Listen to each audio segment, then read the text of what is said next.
العالمين والصلاة والسلام على سيدنا مولانا محمد وعلى آله وصحبه أجمعين أما بعد رب يسير ولا تؤسر ربي تمم بالخير ربنا اشرح لنا صدورنا ويسر لنا أمورنا واحلل عقدة من لساننا يفقه قولنا. قال المؤلف رحمه الله دام نفع بعلومه وبركاته ونفحاته ومداته وكراماته في الدارين آمين.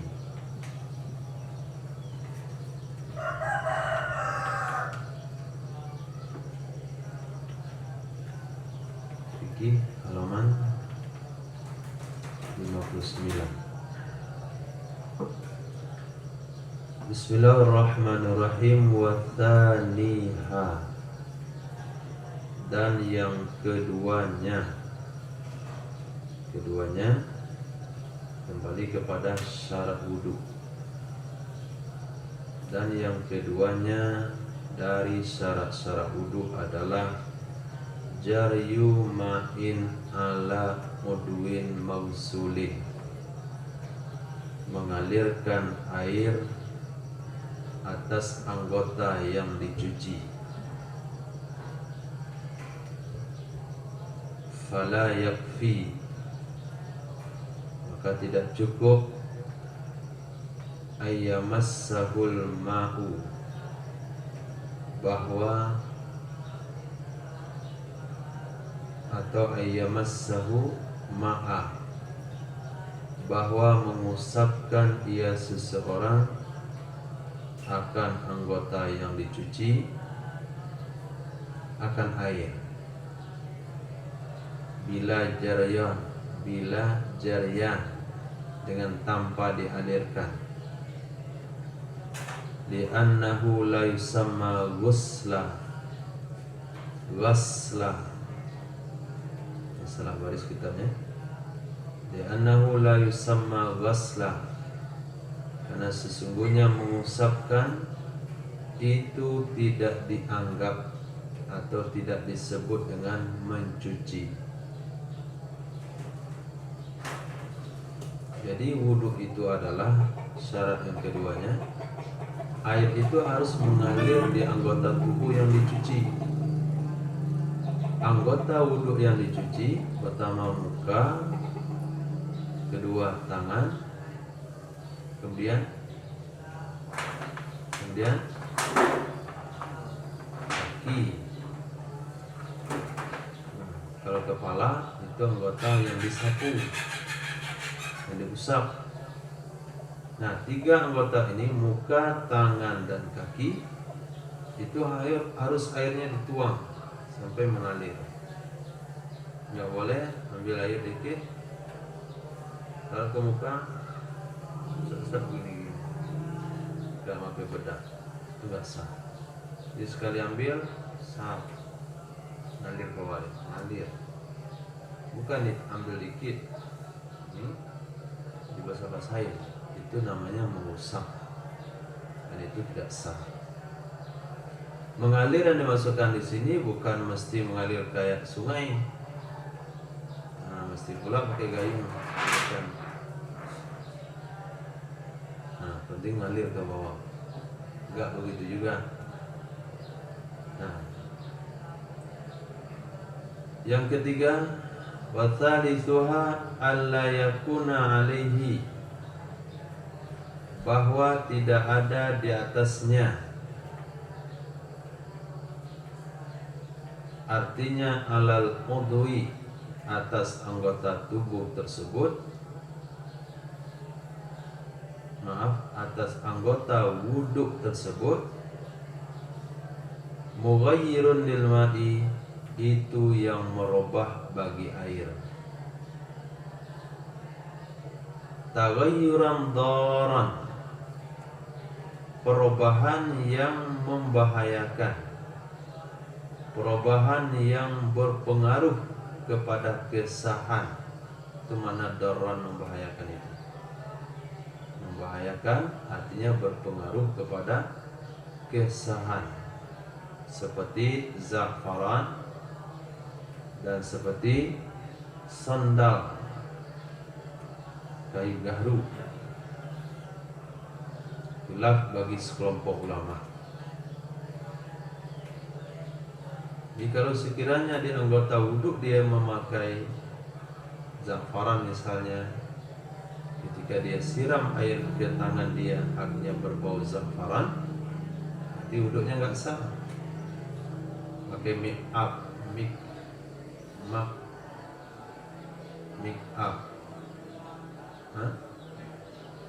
up.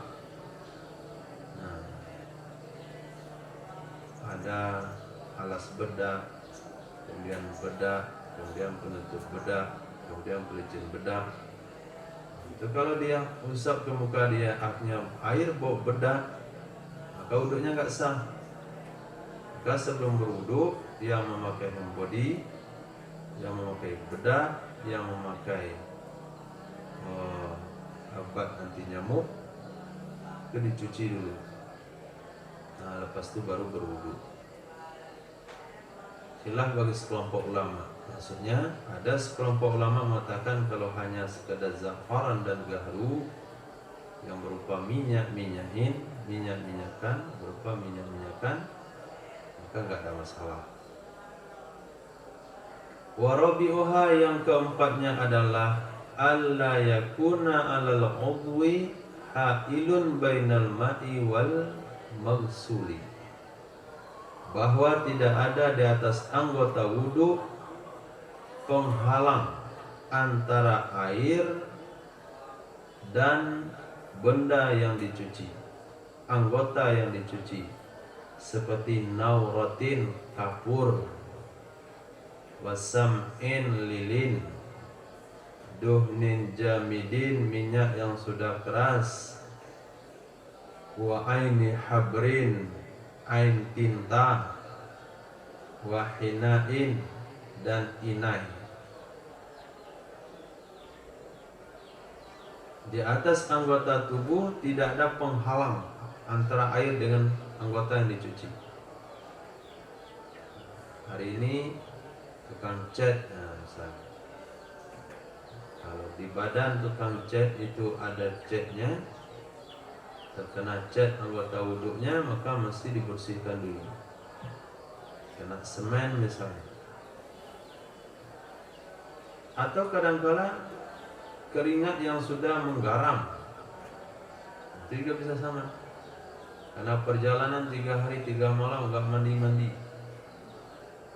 sehingga diraba keringat itu sudah menggaram. Nah, itu dicuci dulu. Atau daki, tanah yang sudah mengeras yang menutupi di bawah kuku, itu juga menghalang air sampai ke anggota yang dicuci. Nah, tinta pena kalau ada ainnya itu kalau kita lihat memang ada bendanya. Kalau kita korek-korek lebih menipis dia, korek lagi tipis lagi dia. Tapi ketika dikorek lagi kita yang terkorek pelit, nah itu nggak ada lagi bendanya, tinggal warna. Secara zahir kalau kita lihat ada warnanya dikit-dikit, tapi sudah nampak itu garis-garis kulit, tidak tipis, tidak ada masalah. Banyak hal-hal biasanya dalam kehidupan bermasyarakat yang menutupi anggota tubuh, diantaranya sisik ikan. Tanpa kita sadari, sisik ikan itu bisa menitip kulitnya. Kita bikin acara Maulidi Rasul, kemudian bersihkan sisik ikan. Nanti kalau dia nempel nempel kuat dia, itu pasti nggak kena air di bawah. Itu perlu dipastikan. Nah, bi khilafi duhnin jari, lain halnya dengan minyak yang masih cair. Jarin mengalir, maknanya ma'iin, cair. Wa illam yasbutul ma'u alih, walaupun tidak tetap air di atasnya minyak. Tidak tetap air di atasnya minyak. dia barusan sedang goreng-gorengan, waktu sholat masuk. Ketika dia cuci tangan dia bagian telapak tangan dan punggung tangan, itu belum kurang minyak. Nah, minyaknya nggak membeku, cair masih. Ketika dia cuci tangan dia, kemudian bagian yang kena minyak itu kan kena air, sampai air di situ. Tapi setelah dilihat, setelah disiram, air nggak nempel di kulit, itu nggak ada masalah. Kenapa? Karena air tadinya sudah kena di situ, cuma nggak nempel karena ada minyak. Lain halnya minyak yang menutupi, barusan memakan sup lemak, lemaknya isinya sama tulang. Jadi kalau dimakan tuh tangan berminyak, nampak minyak kuning-kuningnya. Kalau dikikis, nah makan di lidah tebal itu, langit-langit dibuat dia, congkel pakai tangan keluar kuning, minyaknya membeku. Kalau seperti itu tidak sah, disebut dengan duhnin jamid, minyak beku atau lemak beku. Juga tidak masalah bekas daripada tinta dan inai, bekasnya, baik inai ke kulit atau inai ke kuku. Dan halnya dengan di kuku selain ini apa? Kutek. Nah, itu melapisi dan tidak boleh. Wa kadza yustaratu ala ma jazama bihi katsirun. Demikian disyaratkan sesuai dengan pendapat yang menegaskan dengannya oleh kebanyakan ulama. Begitu juga disyaratkan, begitu juga tuh nanti di belakang syaratnya. Kemudian di tengah-tengah jumlah muqtaradah sesuai dengan pendapat yang menegaskan dengannya katsirun oleh kebanyakan ulama. Apa yang disyaratkan? Alla yakuna wasakhun tahta zufrin yamna'u wusulal ma'i lima tahta.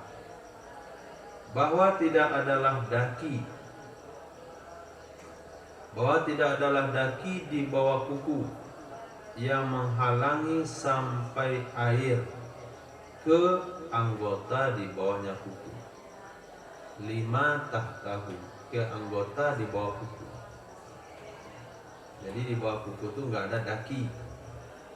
Daki itu bisa saja dari tanah, barusan kerja sawah, masuk lumpur ke dalam kuku, gotong royong angkat tanah, atau bisa saja jalan di kawasan banjir yang airnya keruh.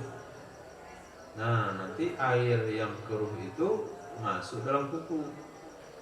Sekian lama air keruh masuk dalam kuku, lama-lama tinggal bekas tanahnya di dalam.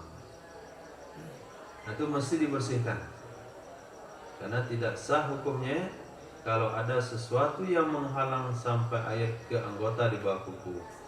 Khilaf bagi sekelompok ulama di antara mereka, di antaranya adalah Imam Ghazali, Imam Zarkashi, dan yang lain-lainnya, dimaafkan anggota di bawah kuku. Kalau ada dua pendapat yang seperti ini, bagi orang-orang yang kukunya tidak bermasalah, lebih baik dia bersihkan. Tapi kalau sekiranya dengan dia membersihkan kuku, bengkak ibu jarinya, lama-lama ada 2 jempol di situ, bengkaknya itu udah hampir sama pula dengan jempolnya. Nah, gara-gara dia korek bersihkan sampai air, akhirnya kukunya bengkak di sini. Nah, ini kejadian di mana-mana, di pondok-pondok pesantren. Setelah mengamalkan hal seperti ini, kenapa terlalu berlebihan? Di mana letak terlalu berlebihannya? Karena kuku itu dia kan berdampingan dengan kulit, dan kuku itu akan berjalan lurus dia ke depan, nggak ganggu kulit. Tapi apabila kita potong terlalu di pinggir, kemudian terbuang talinya itu, ada tali di pinggirnya, itu kalau terbuang maka kuku akan melebar nih. Kalau tali itu masih ada, dia masih aman. Nah, maka ketika membuang si ujung atau tepi daripada kuku kaki, itu jangan terlalu ke dalam. Nah, terlalu ke dalam, nanti datang kulit di sampingnya, kukunya menyatu, dia mendorong lagi, dorong, kayak bengkak di situ. Pas dia bengkak, ada pula tanah di dalamnya. Maka si pemilik kuku harus membersihkan kukunya itu. Sudah bengkak, dikorek lagi. Nah, akhirnya korban kecelakaan. Nah, maka kalau sekiranya kita adalah sejenis kukunya sedang parah sekali, karena sedang sakit misalnya, ada kotoran di situ, nggak mungkin dibuang sakit, ambil pendapat Imam Ghazali, Imam Zarkasi, dan imam yang lain. Tapi kalau kuku itu tidak sedang aman-aman, nah, dikorek dengan hati-hati, usahakan bersihkan yang di bawah kuku. Wa atalu fi tarjihihi, mereka panjang lebar di dalam mentarjihnya pendapat tidak wajib mencuci anggota di bawah kuku. Wasarrahu, dan mereka terus terang menjelaskan bil musamahati, dengan dimaafkan amma tahtaha, dari kulit di bawahnya kuku, minal wasakhi, baik dari daki, duna nahwil ajin, bukan seumpama adonan. Kalau daki yang terbuat daripada kotoran-kotoran kaki itu dimaafin. Tapi kalau ajin enggak. Ajin itu adonan tepung. Kok bisa ada adonan tepung di kaki dia? Ternyata dia itu tukang tahu. Nah, tukang tahu cara buat tahu? Hah? Diinjak yang kaki.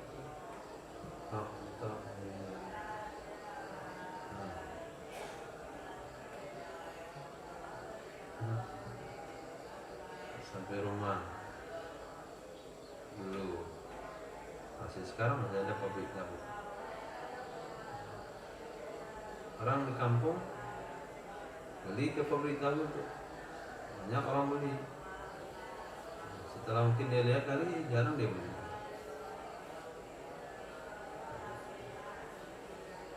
Ada pula sejenis masakan itu diinjak pakai kaki buat. Maka ada bahasa adonan tepung tuh masuk kuku kaki. Nah, kalau di tempat kita nggak adonan tepung, adonan semen. Nah, masuk ke ujung kaki, nah, itu mesti dibersihkan.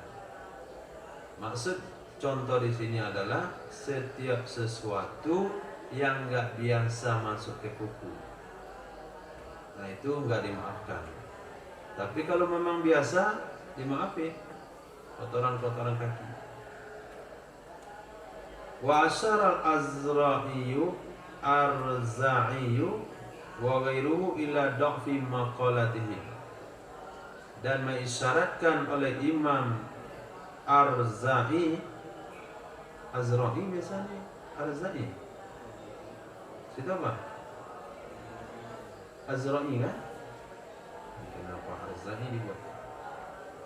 Dan mengisyaratkan oleh Imam Azra'i dan yang lain-lainnya kepada lemah perkataan mereka tersebut. Kata Imam Azra'i itu pendapat lemah itu. Nah, kalau lemah berarti nggak boleh difatwakan.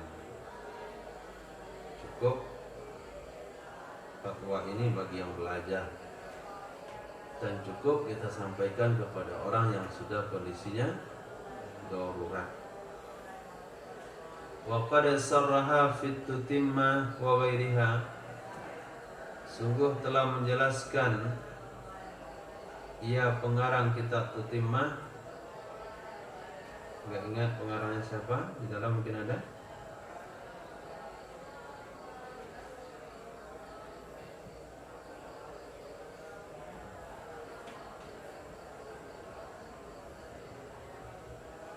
Ada?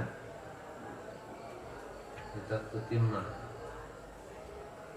Tidak ada. Dan sungguh menjelaskan ia pengarang kitab Tutimmah di dalam kitab Tutimmah wa ghairiha, dan selainnya kitab Tutimmah, bima fir raudati, dengan pendapat yang ada dalam kitab Raudah, dengan pendapat yang ada dalam kitab Raudah, wa ghairiha, dan selainnya Raudah, min adamil musamahati bisyai'in, dari tidak dimaafkan, dari tidak dimaafkan dengan sedikit pun, mimma tahtaha, dari sesuatu di bawahnya kuku, haitsu, ketika, mana'a wusulal ma'i bimahallih, menghalang ia sesuatu sampai air di tempatnya sesuatu. Ini pendapat yang kuat, terdapat dalam kitab Raudah dan kitab Tutimmah. Pengarangnya secara tegas menyatakan demikian, tidak dimaafkan sedikit pun apa saja yang ada di bawah kuku yang menghalangi sampai air ke anggota di bawah kuku tersebut.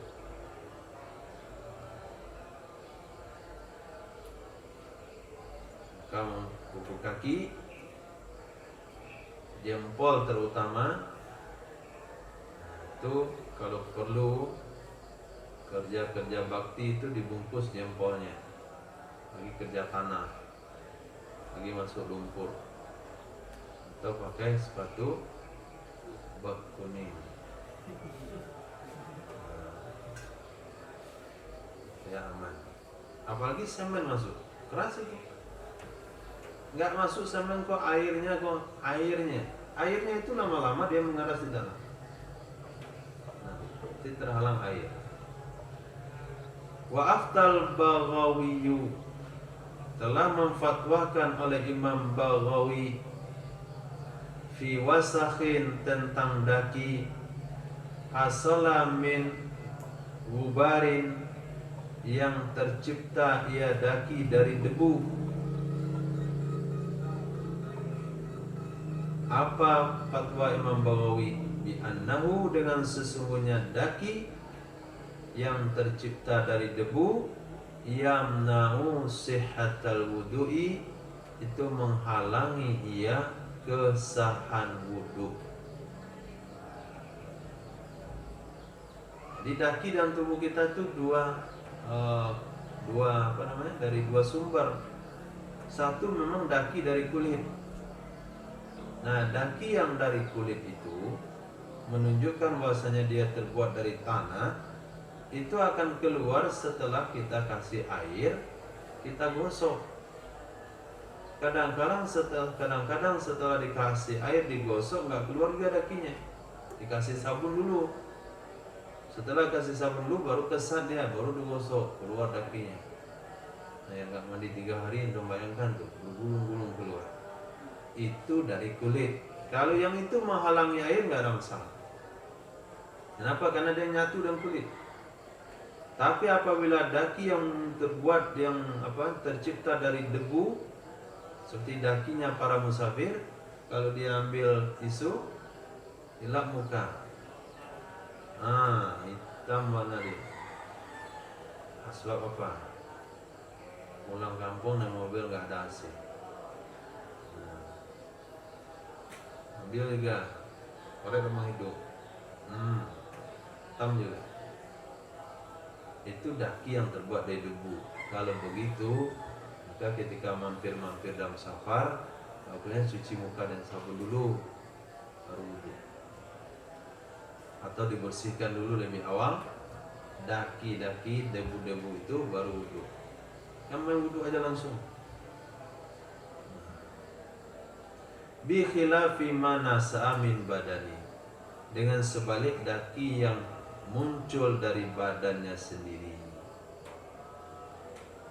Daki yang muncul dari badannya sendiri, dan dianya daki yang muncul dari badan itu adalah keringat yang sudah mengeras.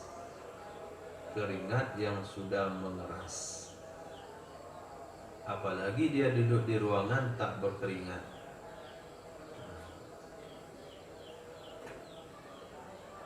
Wa jazzama bihi fil anwar, dan menegaskan ia imam apa tulisannya ini dalam kitab Anwar. Imam apa dalam kitab Anwar? Ini kan kita mulai dari awalnya. Jadi antum siapkan sebuah catatan untuk menulis nama-nama ulama pengarang tersebut. Ini dalam kitab Anwar. Biasanya di dalam disebutkan siapa pengarangnya.